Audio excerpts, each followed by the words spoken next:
My husband's mistress showed up at our anniversary dinner wearing the diamond bracelet meant for me.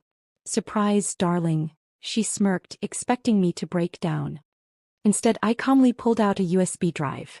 The prenup has an infidelity clause, I said, and my investigator has proof. His face went pale as waiters became witnesses. I stood in front of the full-length mirror, a vision in midnight blue silk that hugged my figure in all the right places. At 45, I still turned heads, though lately the only head I wanted to turn belonged to my husband, Dominic. That hadn't happened in a while. Tonight was our 20th anniversary, and I'd chosen this dress deliberately, sophisticated but powerful. Not the vulnerable red number Dominic had suggested I wear. He always did prefer me looking soft, pliable. "You look stunning, Mrs. Reynolds," our housekeeper Martha said from the doorway. "Thank you," I replied, fastening diamond studs to my ears. My neck remained bare, waiting for the diamond bracelet Dominic had poorly hidden in his desk drawer 3 weeks ago. I'd found it while searching for something else entirely: evidence. Before we begin, I want to take a moment to thank each of you for being part of this incredible journey. If you're enjoying these stories of calculated revenge and personal empowerment, consider subscribing. It's completely free and helps us continue sharing tales of women who refuse to be underestimated.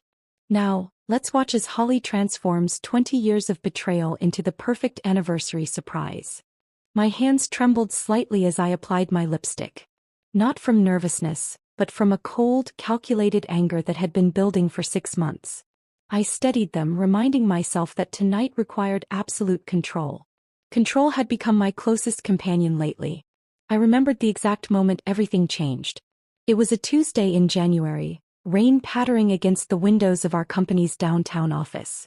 As Chief Financial Officer of Reynolds Enterprises, though my official title was Vice President because Dominic thought CFO sounded too intimidating for a woman, I'd been reviewing quarterly expense reports.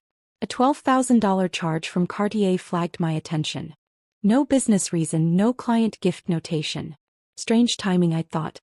My birthday had passed, Christmas was months away, and our anniversary wasn't until July.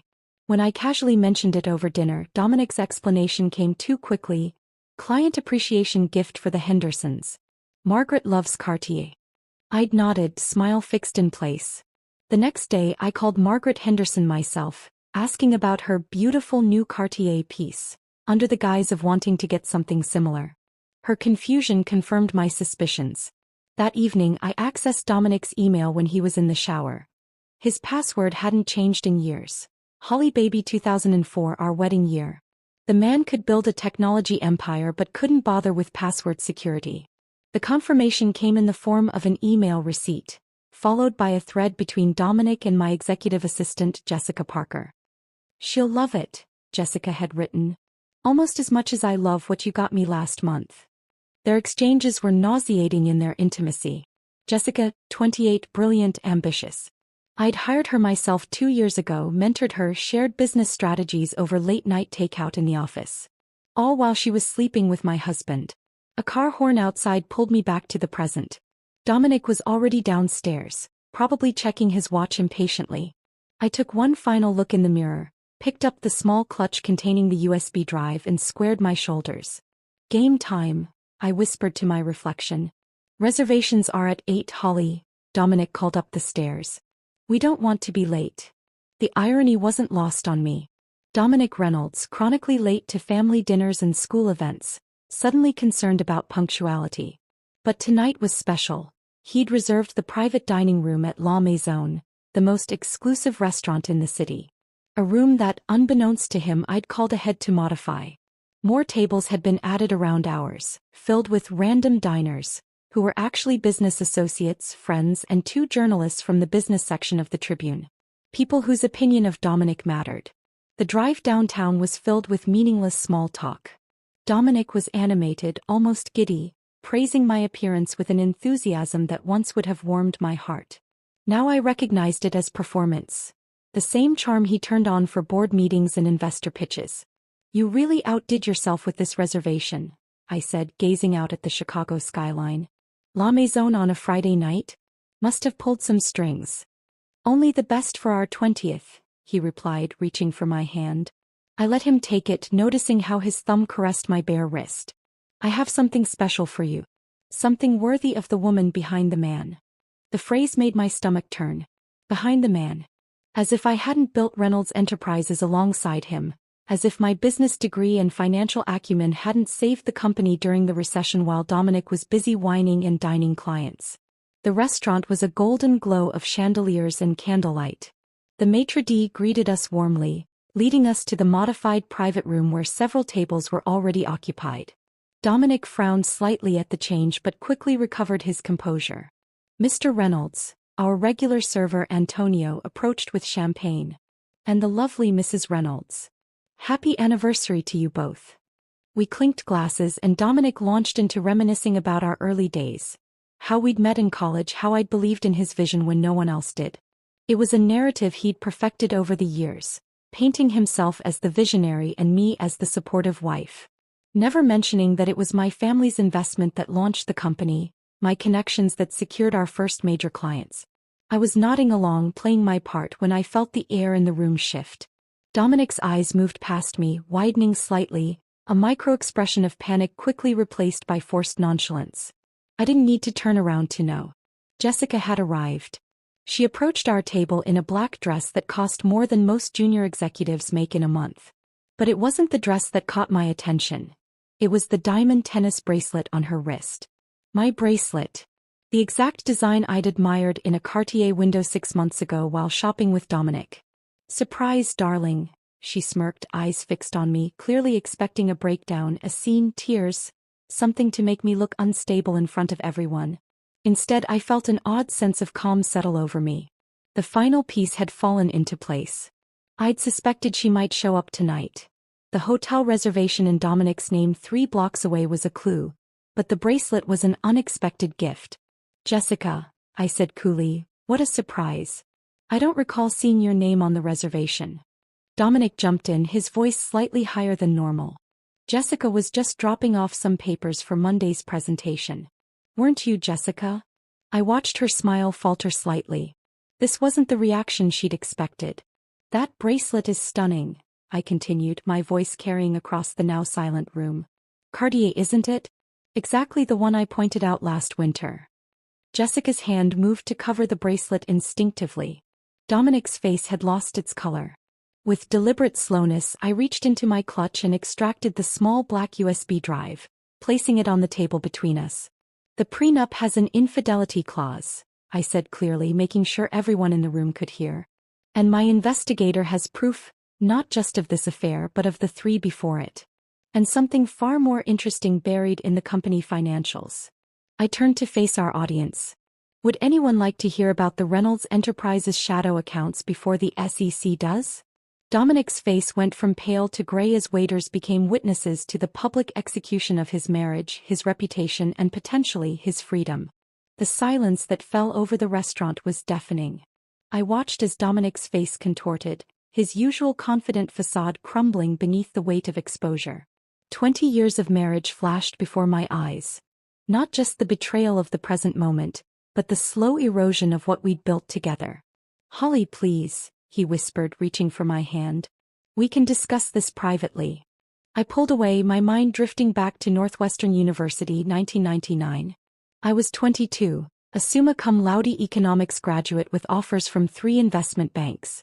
Dominic was the charming business major with big dreams and mediocre grades, but when he spoke about technology ventures, his passion was infectious.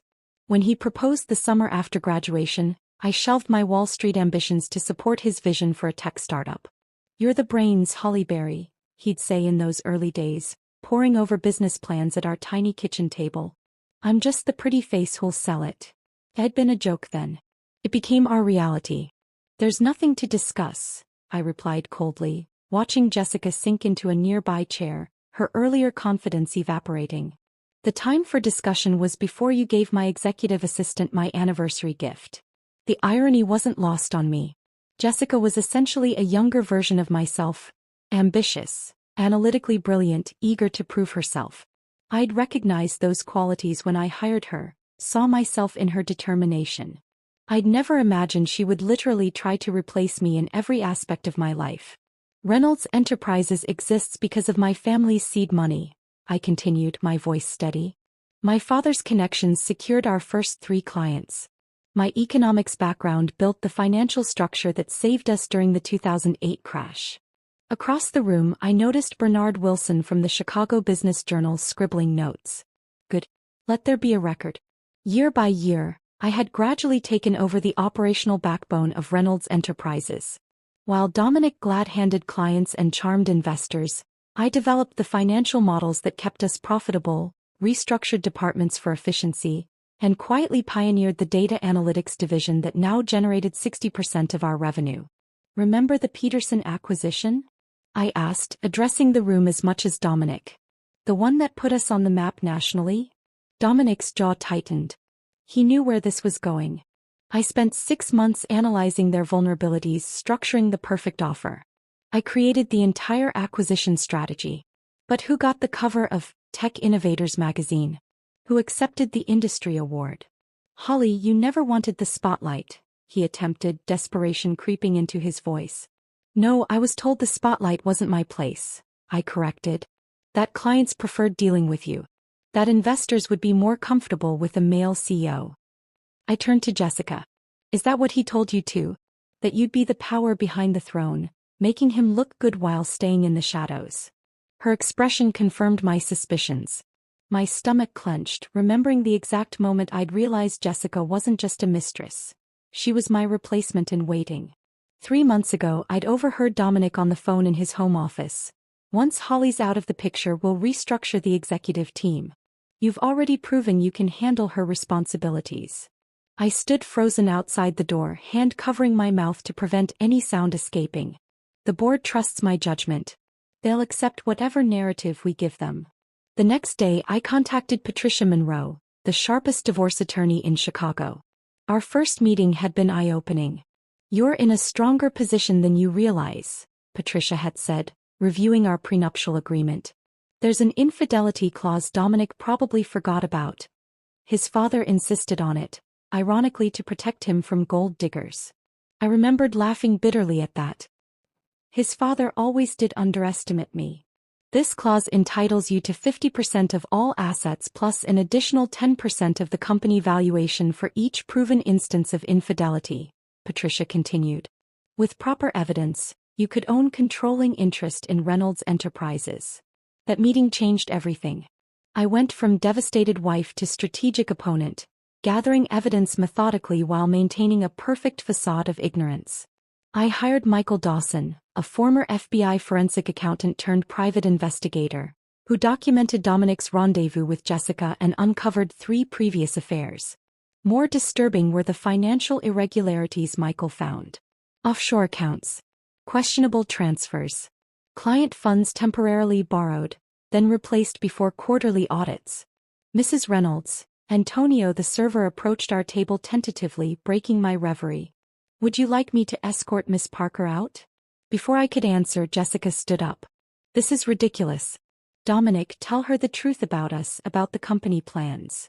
Company plans? I raised an eyebrow. You mean the restructuring where I'm pushed out? Or perhaps the plan to attribute my analytics framework to yourself in next quarter's shareholder presentation? Her eyes widened. I'd accessed Dominic's cloud storage weeks ago, finding presentation drafts that credited Jessica with my innovations. The ultimate betrayal wasn't sexual. It was professional.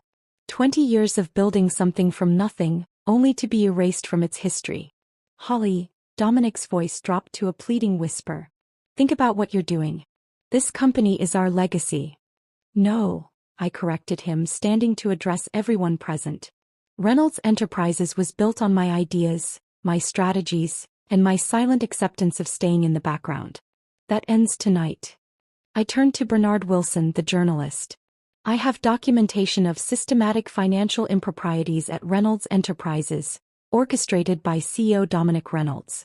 I'm prepared to provide full disclosure to regulatory authorities. Dominic's face drained of all remaining color. He knew exactly what I had found. You wouldn't, he whispered. Those were temporary measures. Everything was replaced. Just like I was to be replaced? I asked quietly, feeling the weight of 2 decades of being undervalued. You built our empire on sand, Dominic. And tonight the tide has come in. A wave of murmurs rippled through the restaurant as my words hung in the air. For a moment no one moved. I remained standing, shoulders back, the USB drive still on the table between us like a grenade with its pin pulled. You've made your point, Dominic finally said, his voice lowered but tinged with growing anger. Let's discuss this somewhere private. I shook my head slowly. Privacy has served your purposes for too long. Looking back, the drive to the restaurant had been a masterclass in irony. Dominic had been particularly attentive, his hand occasionally squeezing my knee as he drove through downtown Chicago, pointing out the new skyscraper being built by one of our clients. 20 years. He'd mused, genuine warmth in his voice. Remember our first anniversary? That tiny Italian place in Evanston when we could barely afford the bill? I had remembered, of course. Back then we truly were partners. I'd worn a dress I'd saved for 3 months to buy, and Dominic had presented me with a simple silver bracelet engraved with our initials. We'd dreamed together that night, planning our empire over cheap Chianti. The best is yet to come, Holly, he'd said in the car tonight, completely oblivious to what awaited him. I'd simply smiled and checked my lipstick in the visor mirror, mentally rehearsing my moves for the evening ahead. La Maison had been the perfect setting for tonight's revelation. Not just because of its reputation as Chicago's most exclusive restaurant, but because of how meticulously I'd planned the seating arrangements. I'd called the owner, Maurice, personally 3 weeks ago. Mrs. Reynolds, we had planned the small private dining room for your anniversary as Mr. Reynolds requested, Maurice had said. I'd prefer something more inclusive, I'd replied. Perhaps the large private room instead? With several tables. Of course, but your husband specifically requested privacy. It's my anniversary too, Maurice, I'd said softly. And I've prepared a surprise that requires an audience. A substantial donation to Morris's favorite charity had secured his cooperation. The guest list had been equally deliberate. Jonathan and Lisa Meyer, our oldest friends who'd been suspecting Dominic's infidelity for years. Richard Henderson, our largest investor. Bernard Wilson from the Chicago Business Journal. And Stephanie Winters, a senior partner at Goldman Sachs who'd been courting me to join their executive team for months. Now, as the reality of his situation sank in, Dominic's face shifted from shock to calculation. I recognized that look. He was formulating a counter-strategy, the same expression he wore during difficult board meetings. Ladies and gentlemen, he addressed the room with a forced chuckle, I apologize for this uncomfortable situation. My wife is understandably upset about a personal matter, but I'm afraid she's mixing business accusations with marital problems. Jessica remained frozen in her chair, the diamond bracelet glinting under the chandelier lights. Is that why you had me prepare financial documentation for the SEC investigation, Dominic? I asked loudly. As a personal matter? His smile faltered. 2 weeks ago I'd casually mentioned preparing documentation, just in case the SEC had questions about certain transactions. He dismissed my concerns, never suspecting I was the one who had anonymously tipped off the regulatory agency. Holly, you're making serious allegations without context, Dominic attempted, glancing nervously at Richard Henderson, whose investment firm controlled 20% of our company's shares. Perhaps we should review the context together, I suggested, picking up the USB drive and turning to our audience. 3 years ago, Dominic authorized the temporary borrowing of client development funds to cover personal real estate purchases. The money was returned before the quarterly audit, but the transaction records weren't completely erased. Richard Henderson's expression darkened. Is this true, Reynolds? Before Dominic could respond, Jessica suddenly found her voice. Holly, please. This isn't about the company. This is about your jealousy. Pie jealousy? I laughed, genuinely amused by her naivety. Jessica, do you think you're the first? The files on this drive document his affair with Claire from marketing in 2018, Melissa from the Denver office in 2020, and that lovely weekend in Miami with the pharmaceutical rep whose name he never bothered to learn. I turned my attention back to Dominic. Did you tell Jessica about the infidelity clause in our prenup? How each documented affair costs you an additional 10% of company shares. Dominic's expression confirmed he'd either forgotten or never bothered to read the fine print his father had insisted upon. The irony was delicious. The clause meant to protect the Reynolds fortune from a gold-digging wife would now transfer controlling interest to me. This is absurd, Dominic sputtered, but his trademark confidence was crumbling. Those financial moves were approved by the board. The board wasn't informed, I corrected calmly. I checked the minutes of every meeting for the past 5 years.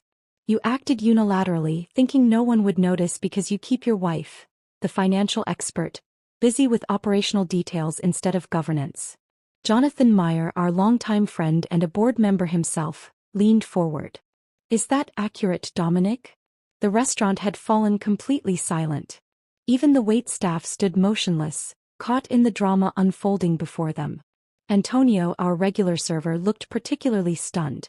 He'd served us on countless date nights, anniversary celebrations, always the picture-perfect power couple. Throughout the confrontation, I maintained a composure that had taken months of preparation to achieve.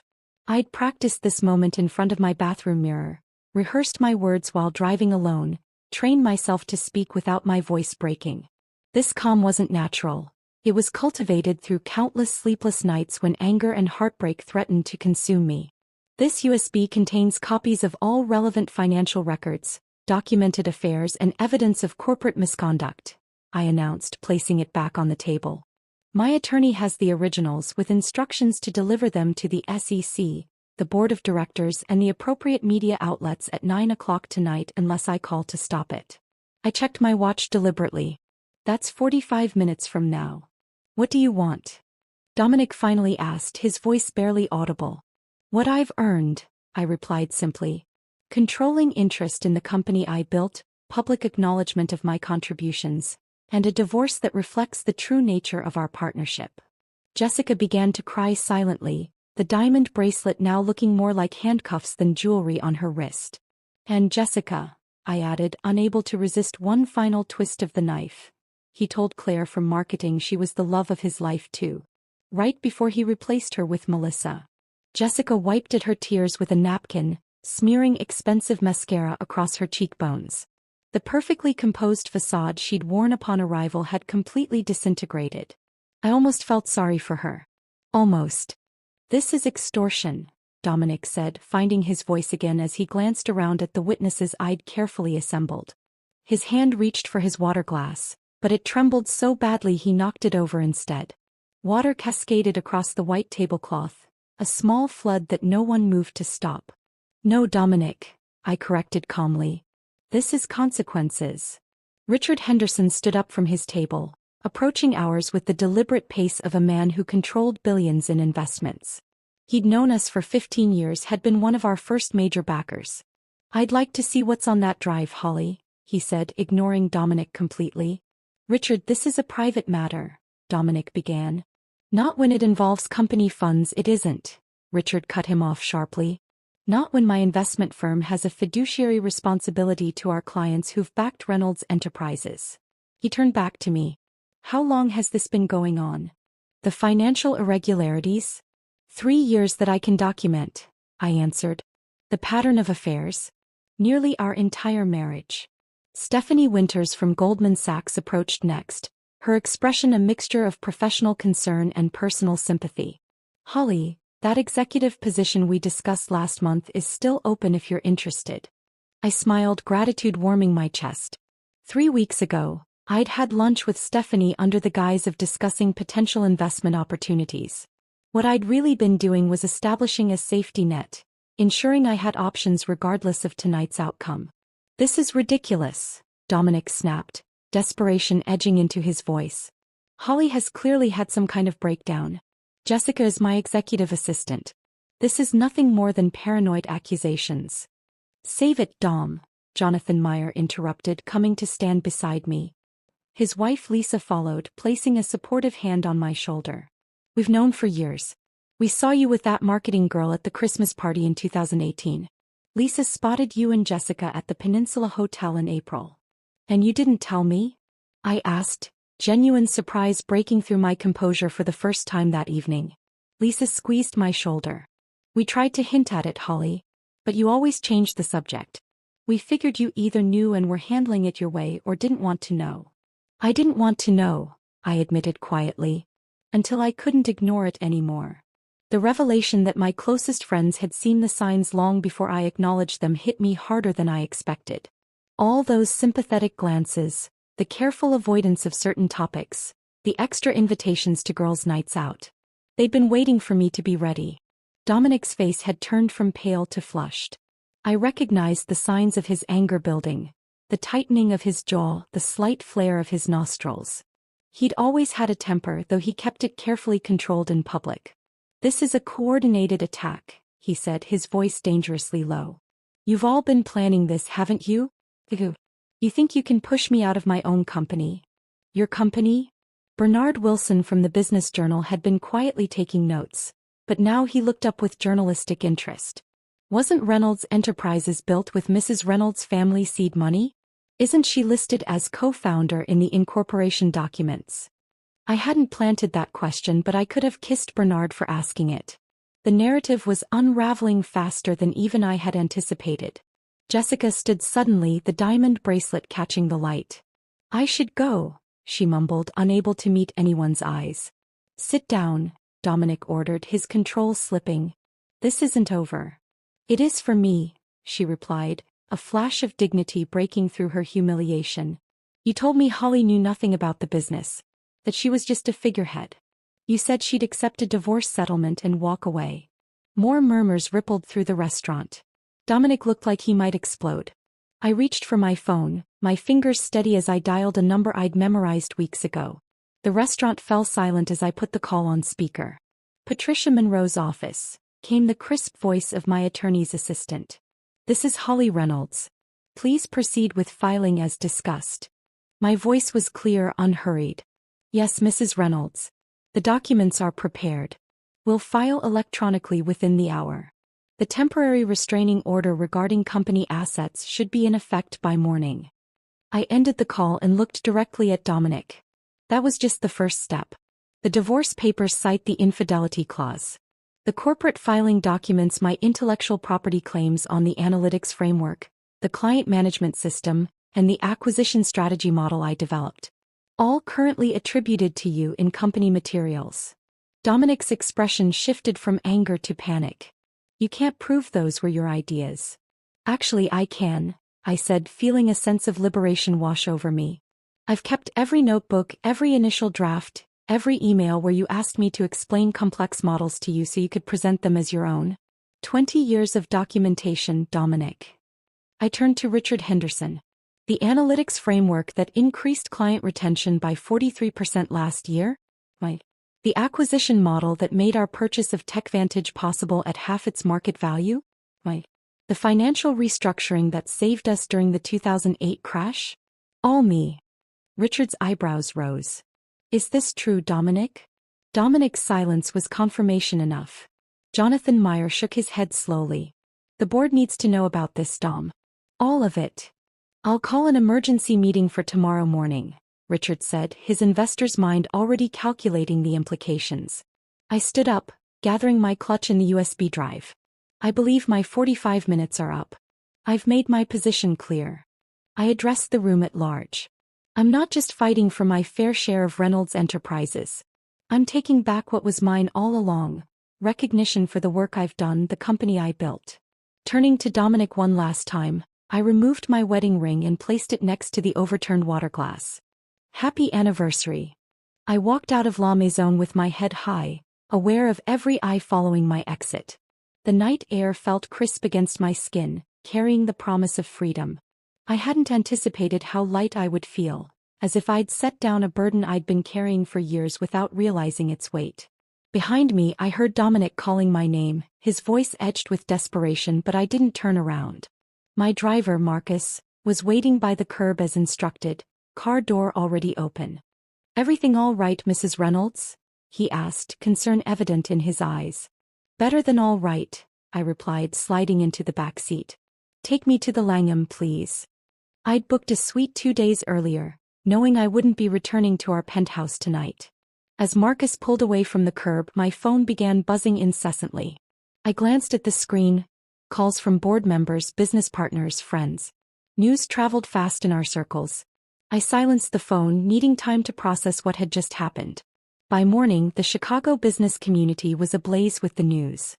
Bernard Wilson's article in the Business Journal was measured but devastating, detailing serious allegations of financial impropriety and intellectual property theft at Reynolds Enterprises. My phone had over 50 messages by the time I awoke. I answered only 3: Richard Henderson, Stephanie Winters, and Patricia Monroe. "The board has called an emergency meeting for noon," Richard informed me. "Dominic is trying to paint this as a personal vendetta, but the financial documentation you provided is convincing." "Will you be there?" I asked, gazing out at the Chicago skyline from my hotel room. "I wouldn't miss it," Richard replied. "And Holly, for what it's worth, I always thought you were the brains of the operation."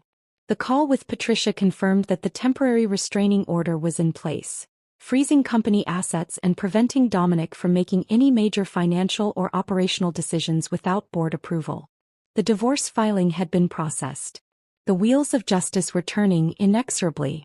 I spent the morning carefully returning calls to key clients and partners, people whose relationships I'd cultivated over years. They'd received Dominic's version of events already. His assistant had been busy making damage control calls since dawn. "Holly, Dominic says you're having some kind of breakdown," Charles Emerson, our oldest client, said cautiously. "Charles, we've known each other for 15 years, I replied calmly. "Have you ever known me to be unstable or irrational?" "No," he admitted after a pause. "You've always been the steadiest person in the room." "Then perhaps you should consider why Dominic would characterize it that way, rather than addressing the evidence." By noon, I had secured the support of our 3 largest clients, who collectively represented 40% of our annual revenue. They wouldn't be taking their business elsewhere, regardless of the company's leadership changes. The relationships I'd carefully nurtured for years, often cleaning up after Dominic's overpromises, were paying dividends. The board meeting, which I attended virtually, was brutal and efficient. Faced with the evidence Patricia and I had compiled, including documentation of unauthorized financial transfers, the board voted to place Dominic on administrative leave pending a full investigation. I was named interim CEO. When I finally returned to our penthouse that evening to collect some personal belongings, Dominic was waiting. He looked disheveled, his perfectly maintained appearance now as rumpled as his reputation. "You've destroyed everything," he said as I entered, his voice hoarse. 20 years of marriage thrown away for what? Revenge. I set my bag down, surveying the space that had been our home. The gleaming marble countertops, the custom furnishings, the floor-to-ceiling windows with their perfect view, our golden cage. This wasn't revenge, Dominic. This was justice. "The board has suspended me," he said as if I might not know. "I own company." "Our company," I corrected. "And yes, I know. I was at the meeting." He stared at me, truly seeing me perhaps for the first time in years. "How long have you been planning this?" "Since the day I overheard you telling Jessica I'd be out of the picture soon," I replied. "But the groundwork was laid by you years ago when you decided I was disposable. When you started taking credit for my work. When you began the affairs." Dominic collapsed onto the sofa, head in his hands. "I never thought you'd fight back like this. You were always so accommodating." "That was my mistake," I acknowledged, moving around the room to collect photographs and personal items. "I allowed myself to become a prisoner in this golden cage we built. I convinced myself the luxury compensated for the loneliness, that professional success could replace personal fulfillment." I paused at a photo from our early days, both of us beaming at the camera, full of hope and genuine love. "You know what the saddest part is? I loved you. Truly loved you. Even after I suspected the affairs, I tried to rationalize them away. It was only when I realized you planned to push me out of the company that I finally saw clearly." "I never meant to hurt you," he said, the lie sounding hollow even to him. "Yes, you did," I corrected gently. "Maybe not at first, but eventually hurting me became incidental to getting what you wanted. That's worse in some ways." I continued gathering my things, feeling his eyes follow me around the room. This space, which had once felt like a symbol of our success, now seemed like an elaborate stage set, beautiful but ultimately false. "What happens now?" he finally asked, sounding lost. "How I rebuild," I answered simply. "The company, my life. Everything." As I prepared to leave, Dominic made one last attempt. We could still fix this, Holly. The board, the company, us. I could make amends. For a brief moment, I remembered the young man I'd fallen in love with, the dreams we'd shared. But that person was gone, replaced by the broken man before me who still couldn't fully acknowledge what he'd done. Goodbye, Dominic. Walking out of the penthouse, I felt a complex mixture of emotions. Vindication, yes, but also profound sadness for what had been lost. The golden cage that had once imprisoned me would now serve as Dominic's own prison of legal consequences and professional ruin. It wasn't a perfect victory. Nothing in life ever is. 2 days later, in my new office as interim CEO of Reynolds Enterprises, I reviewed the proposed rebranding strategy. The company would become Aurora Analytics, named after my grandmother who had provided the initial investment all those years ago. The logo would incorporate a rising sun, symbolic of new beginnings. As I signed the authorization forms, I glanced at the empty space on my finger where my wedding ring had been. 20 years of my life had been spent building this company alongside a man who never truly valued me. Now I would rebuild it on my own terms, reclaiming not just the business but myself in the process. The cage door was open, and I was finally free.